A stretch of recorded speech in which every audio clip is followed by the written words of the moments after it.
கர்த்தருடைய பரிசுத்த நாமத்திற்கு மகிமை உண்டாகட்டும். மகிமையான ஒரு காலையில் உங்களை சந்திப்பதிலே கர்த்தருக்குள்ளே மகிழ்ச்சி அடைகிறேன்.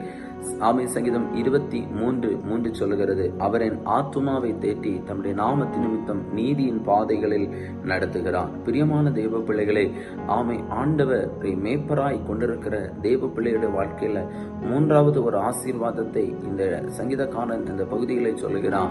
நீதியின் பாதைகளிலே நடத்துகிறார், நம் ஆத்துமாவை தேற்றுகிறார். இன்னைக்கு ஆத்துமாவில அநேகர் கலங்கி கொண்டிருக்கிறீங்க.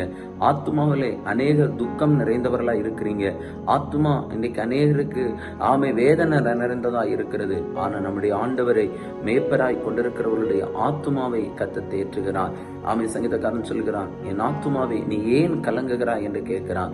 ஏன்னா கர்த்தரிடத்திலிருந்து ரட்சிப்பும், கர்த்தரிடத்திலிருந்து சமாதானமும், கர்த்தரிடத்திலிருந்து வெளிச்சமும் அவர் நமக்கு கொடுக்கிறார். அவர் நம்மை இருளான அனுபவத்தில் அல்ல, மகிழ்ச்சியான அனுபவத்தில் நடத்துகிறவர். அவர் நம்முடைய ஆத்துமாவை தேற்றுகிறார்.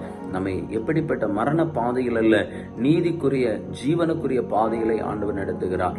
ஆகவே இந்த காலை வேளையிலே கர்த்தரை மேய்ப்பராய் வைத்திருக்கிறவங்கள் ஆத்துமாவுக்கு ஒரு தேறுதல், உங்களை நீதியின் பாதையிலே நடத்துகிறான். இன்றைக்கு ஒருவேளை உங்க ஆத்துமாவிலே ஆறுதல் இல்லாமல் இருப்பீர்களோ, துக்கத்தோடு இருக்கிறீர்களோ, கர்த்தரை உங்க வாழ்க்கையில மேய்ப்பராய் கொண்டிருங்க.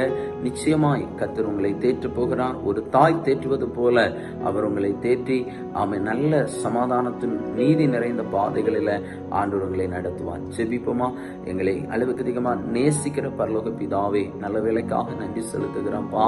ஆண்டவரே, எங்களை நீதியின் பாதைகளில் நடத்துகிறவர். இயேசுப்பா, எங்கள் ஆத்துமாவுக்கு தேறுதலை தருகிறவர். ஒருவேளை ஆத்துமாவில காயத்தோடு, வேதனையோடு, துக்கங்களோடு இந்த கால வேளையில யாரேனும் இருப்பாங்கன்னா, ஆண்டவரே, அவங்க எதனால் அந்த ஆத்துமாவில துக்கம் இருக்கிறது என்பதை கர்த்தர் அறிகிறீர். இயேசுப்பா, உம்மை மேய்ப்பராய் கொண்டிருந்து அவர்கள் ஆத்துமாவில ஒரு தேறுதலை கிடைக்க பரலோகத்தின் ஆண்டவர் உதவி செய்யுங்கப்பா. இந்த நாளிலும் ஆண்டவர் தம்முடைய பிள்ளைகளை ஆசீர்வாதமாய் நடத்துங்க. தேவைகளை சந்தித்து கொடுங்க. சமாதானத்தின் வாழ்க்கைக்கு நேராய் நடத்துங்க. ஆசீர்வதிங்க. இயேசுவின் நாமத்தில் தருகிறோம் நல்ல பிதாவே. ஆமேன், ஆமேன். God bless you. கர்த்தர் உங்களை ஆசீர்வதிப்பார். ஆமேன்.